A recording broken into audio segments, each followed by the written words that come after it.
Hi, this is Elvira from Scrappy Mania, and today I'm going to create a layout using these 4 pictures. These pictures I just printed these pictures out using my Canner printer, and I'm not going to crop them, or I'm just going to use them as is. And this is the sketch that I've created.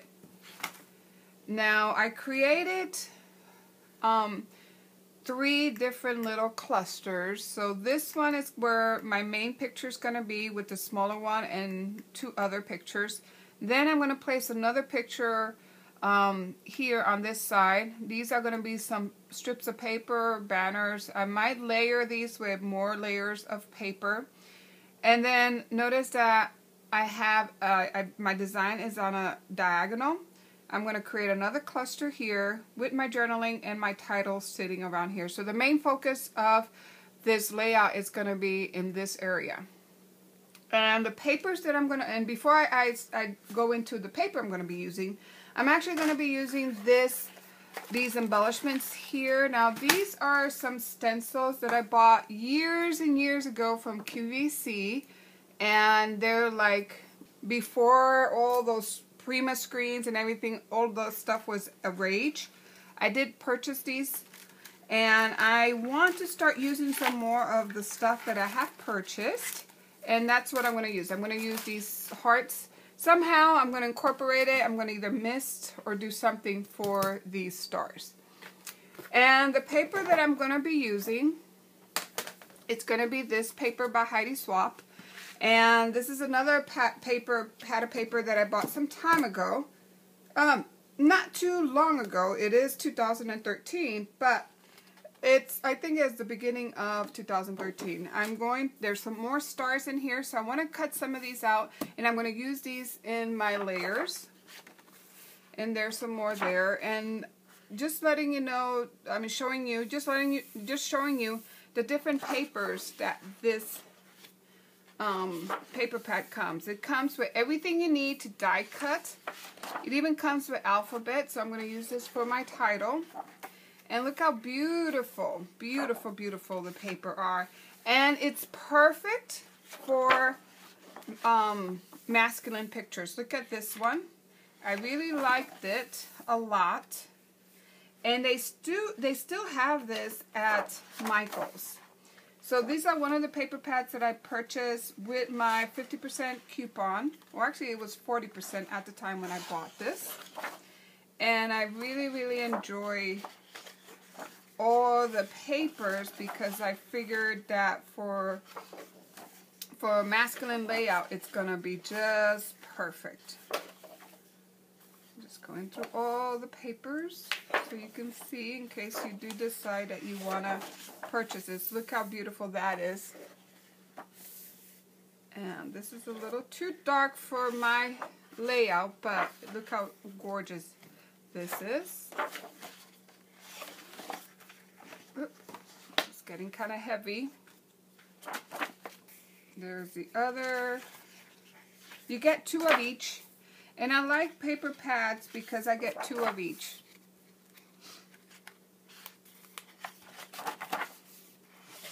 Now, eventually, I think I'm going to start enrolling in the those stamp clubs or those scrapbooking clubs, because I think you do get a little more variety for the price.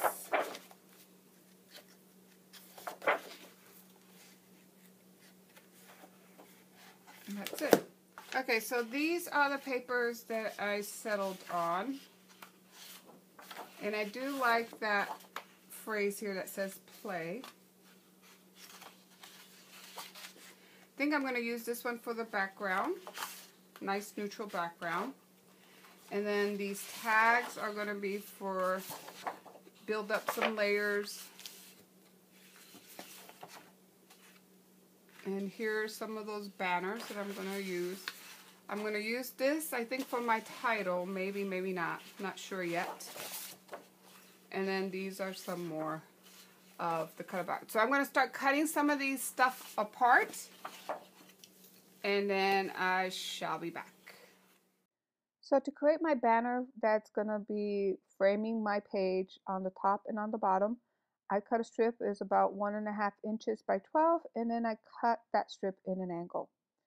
That circle that you see there is actually was from a map that I bought, a book. It's an encyclopedia book that I found in a secondhand store, and I just ripped all the maps and I cut them to use them as embellishment for my more masculine pages. So I'm just kind of placing all my elements down to see what I like. And in that area there, I was just fussing around with the corner there because I wanted to build up the layers there. And I was thinking about using these tissue doilies that I've created, but they just didn't go well with my layout, and I decided not, at the end I decided not to use that. So my tag, I'm going to build a layer on the tag. So because I have red, if you notice I have a red banner on the right hand side, and then I have another one that's framing my play phrase. So I wanted to introduce another red element on top next to my tag. So that's why I decided to cut a little strip and create a banner and put it underneath my tag. And also I'm going to dress up that tag a little more with a little more embellishments and some more layers.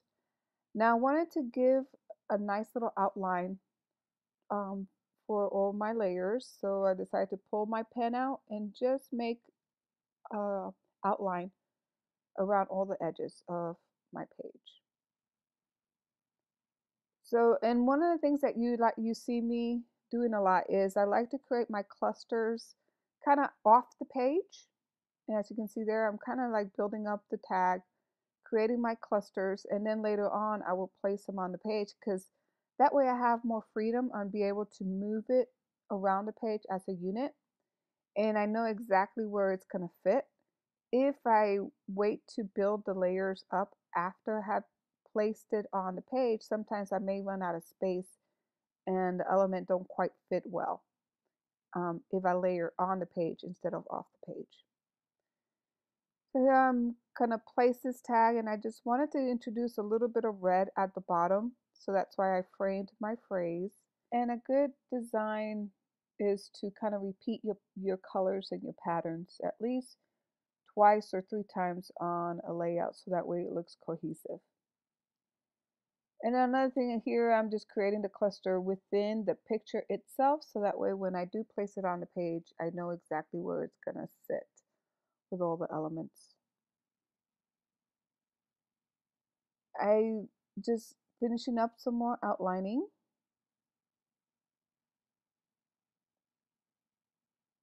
And I'm almost done. Now I'm going to get ready to put everything together.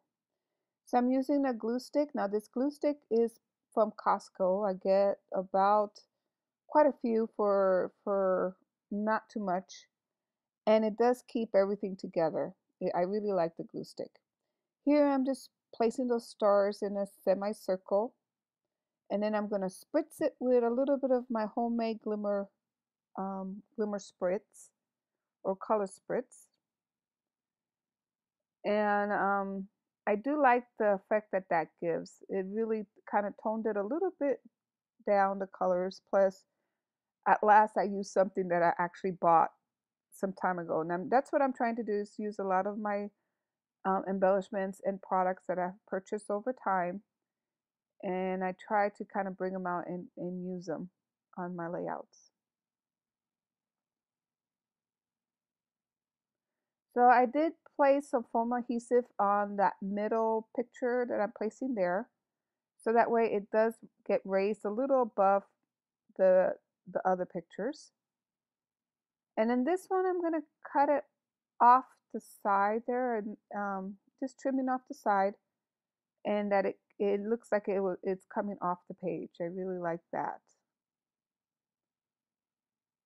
And see, have you noticed that when you do the clusters off the page, it really makes your page come together a lot quicker, and you really know where all the elements are going to fit exactly on your page.